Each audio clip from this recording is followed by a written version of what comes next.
भगत सिंह जी की फांसी का बदला भी लिया गया था। जब देश के 3 बड़े क्रांतिकारी श्री भगत सिंह जी, राजगुरु जी, सुखदेव जी को फांसी हुई थी, तो क्रांतिकारी श्री बैकुंठनाथ शुक्ल ने कसम खाई कि इस गद्दारी का बदला लिया जाएगा।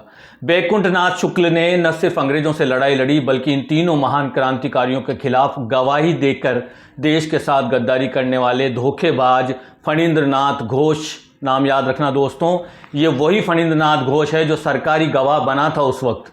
लाला लाजपत राय जी की हत्या का बदला लेते हुए HRSA के क्रांतिकारी नौजवानों यानी हिंदुस्तान रिपब्लिक सोशलिस्ट एसोसिएशन के क्रांतिकारियों ने अंग्रेज अधिकारी सैंडर्स की गोली मारकर हत्या कर दी थी। अंग्रेज पुलिस ने शक के आधार पर धरपकड़ करते हुए इन सबको गिरफ्तार कर लिया था। बस सिर्फ चंद्रशेखर आज़ाद जी उनके हाथ नहीं आए थे। कोर्ट में केस चला, लेकिन इल्ज़ाम साबित नहीं हुए कि इन्हीं नौजवानों ने सैंडर्स को मारा है। लेकिन इसी जेल में बंद क्रांतिकारियों में से एक गद्दार फणींद्रनाथ घोष सामने निकल कर आता है।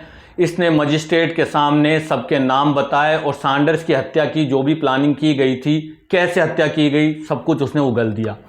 श्री भगत सिंह, राजगुरु और सुखदेव जी को 23 मार्च 1931 को फांसी दे दी गई। इधर फणींद्रनाथ घोष को सरकारी गवाह बनने के एवज में इनाम की मोटी रकम दी गई और उसे बड़ी फैसिलिटीज़ भी दी गई। श्री बैकुंठनाथ शुक्ल ने तय किया कि इस गद्दार को सजा देनी होगी और यह दिन था 9 नवंबर 1933 का। घोष अपने गांव बेतिया में अंग्रेजों से मिले इनाम की रकम से मीना बाजार में दुकानदारी करने लग गया था। बैकुंठनाथ शुक्ल 9 नवंबर को अपने क्रांतिकारी दोस्त चंद्रमा सिंह को लेकर फणींद्रनाथ घोष की दुकान पर पहुंचते हैं। उन्होंने अपनी साइकिल घोष की दुकान के बाहर खड़ी की, साइकिल में टंगी कुल्हाड़ी निकालकर सीधे दुकान में घुसे और धड़ाधड़ वार कर दिए इस गद्दार पर।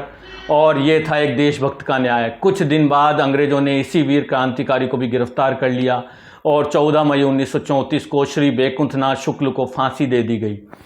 जब स्वर्ग जाकर वो अपने दोस्तों से मिले होंगे और इन क्रांतिकारी साथियों से मिले होंगे, तो ये ज़रूर कहा होगा उन्होंने कि दोस्तों, बदला लेकर के आया हूँ।